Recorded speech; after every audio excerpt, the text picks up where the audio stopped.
All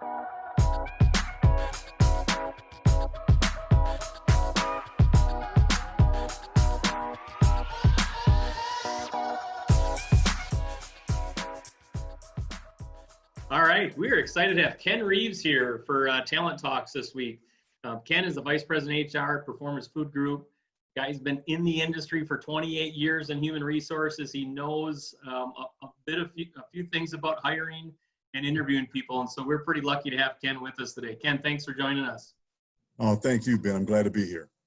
Absolutely. Well, hey, Ken, our first question is, we say right people, right seat. So we got to determine what is the actual right seat that we're trying to hire for. And that goes into what are some of the baselines of that position, and then how do you get the stakeholders in your organization kind of all aligned about the right seat and how you're going to interview to it. So love to hear your insight on how to do that. Okay, thank you, Ben. So what we really think about first when we're talking about a position, we think about our customer, who our customer is and how we add value to that customer. So when we look at putting a job together, it goes into, that's the thought process. How does this position add value to our end user, our customer?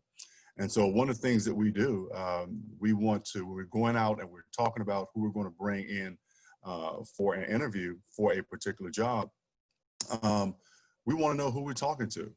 We can assess a technical skill set from a resume. We can do behavioral interviewing and ask behavioral-based questions. One of the tools that we found really useful is the Predictive Index, we'll call the PI. And so we'll go through the process of doing a phone screen with candidates, getting a good sense of their technical capabilities, how we think they'll fit culturally within our organization, because we do pride ourselves on having a family culture. And then before they come in, if they're so chosen to come in for an interview, we will send them the PI, and we'll send that to them. They'll send it back, and we'll spend time, really going through that, because we want to know how a person's hardwired. When we see skill sets on a resume, those skill sets can be enhanced. Those skill sets can be augmented. You can change a person's skill set, but you don't change who you are from a hardwire perspective. And so when we bring them in, it tells us about a person being, action-oriented, their behaviors, collaboration, attention to detail, and things like that. So that PI really gives us a snapshot or some insight into who we're talking to before a person even gets here. And so once a person gets here and goes through the in-person interview, we're just validating, who we think we're talking to based on the information summarized in the PI. Is that actually the person that we're talking to? And so all of it just kind of flows and comes together because the seat that I sit in, I've been at the CHRO level for almost about 11 years. And I can tell you that when I have to deal with employee issues, especially when they lead to termination, 99.9% has nothing to do with their technical capabilities. It has everything to do with their ability to get along with people. Are they a cultural fit? Are they just renegades that want to do their own thing? So I want to just underscore that. People's technical abilities, we can work with that. We can augment that. We can enhance that. But who you are at your core, pretty hard to change that one. Ken, that's really interesting. You think about it, the line, the hardwire resonated with me there, but also now you have that baseline of what the predictive index told you. So do you feel like your actual interview with the candidate is much more easier for you to objectify how you're looking at that candidate because you have something to go off of? You've never met this person before, but now you have their test results. Sure. And you're like, now this gives me a little bit of a playbook on how to really dig into this candidate. Absolutely. As a matter of fact, as a part of the PI, it will get, based on a person's profile, it will give you some of the questions that you should dig into and you should ask. So I think that, just regular interview questions, they're great.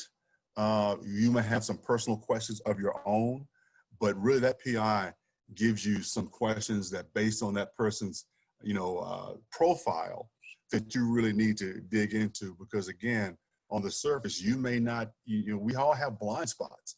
And, especially when we become emotionally engaged or attached with a person that we're interviewing that we really, really, really like, because if we really, really, really like people, we want them to succeed. And if we want them to succeed, then, we're in a position where we can make sure that they succeed. But, history tells me that, okay, you can want a person to succeed, all day, but these are still some questions that you need to dig into to see if indeed you're letting your emotions and your emotional attachment or connection to this person override, what you really should be looking into in terms of them being a good fit for the role. That's really important. And depending on the person's individual profile, they may be more of an objective data decision person or subjective and emotional. Well, if they're all emotion, they don't have, you can make some bad decisions. So having some science like Predictive Index really helps you align kind of both ends of the spectrum as you make that decision. Sure. How about, you're on the topic of Predictive Index. What about post-hire? How is that played into post-hire for you and how to best maximize your team? Well, it again, what it's done for us, man, and what we're going to be doing going forward. Like I said, I've been here since December. And so what we encourage our supervisors to do is, touch base with your people, make sure that after 30, 60, 90 days, they're still engaged, because, when people join your organization, they're excited. They join you for a reason. It was something about your company, something about a supervisor, something that attracted them to your company.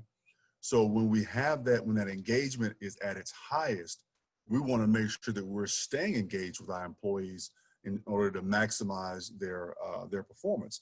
So we are doing a 60-day check-in, but we're going to go to 30, 60, and 90, and then 120-day check-ins to make sure that we're still on the right trajectory in terms of garnering that engagement. We do town hall meetings quite often. Well, we did them quite often before COVID.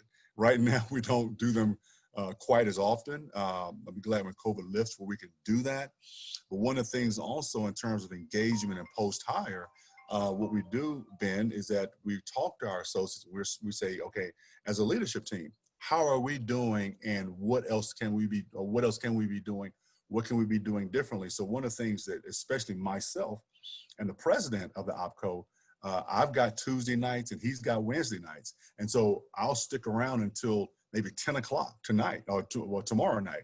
And I'll just walk the floor and stay engaged with the people, because like I said, it's physically demanding work. And they say, we don't see enough of leadership, out on the floor, because on the night shift, none of the leaders are here. And so myself and the president, we're out there on the floor, amongst the people, where the rubber meets the road, and we're keeping them encouraged. We want to hear from them, because a lot of times when a problem arises, you're trying to fix a problem. Well, we want to try as much as we can to get in front of problems, especially with new hires. Is it what did our message that attracted you to us, is it still resonating with you? And if it's still resonating with you, let's keep that stuff going. But if we've gotten off kilter at all, man, let's figure out a way to get back. Because again, like I talk to the new hires every Monday. Every Monday we have a set of probably 10 new hires come in. And I say to them, hey, listen, just like, we recruited you to come here to PFG, you had a choice to where you go to work. And we're glad to have you, and we're glad for you to be here, because you had a choice of who you're going to work for, just like we have a choice of who's going to work for us. Yeah, that's really good. What's kind of funny is we have at Titus, we have 3 categories of how we really make a holistic view of a person. We call it the head, the heart, and the briefcase. You spoke about the head with the predictive index. How are they wired? What's their hard wiring for this position? The heart, you just talked about it. We have to keep you engaged. We have to know your motivations, your values, your why. We got to make sure we're tapping into that. And you talked about the skills, right? We call the briefcase the skills, and you can develop and modify those skills. But, you might have hired a resume, but a resume is not walked in the door the first day. a whole person walked in, right? And Right. so, and you said you don't let people go for what they know, you let them go for who they are in many Sure. situations. Right. And so I really enjoy your holistic view of hiring with the head, keeping that, front and center while you look at skills, you look at value fit.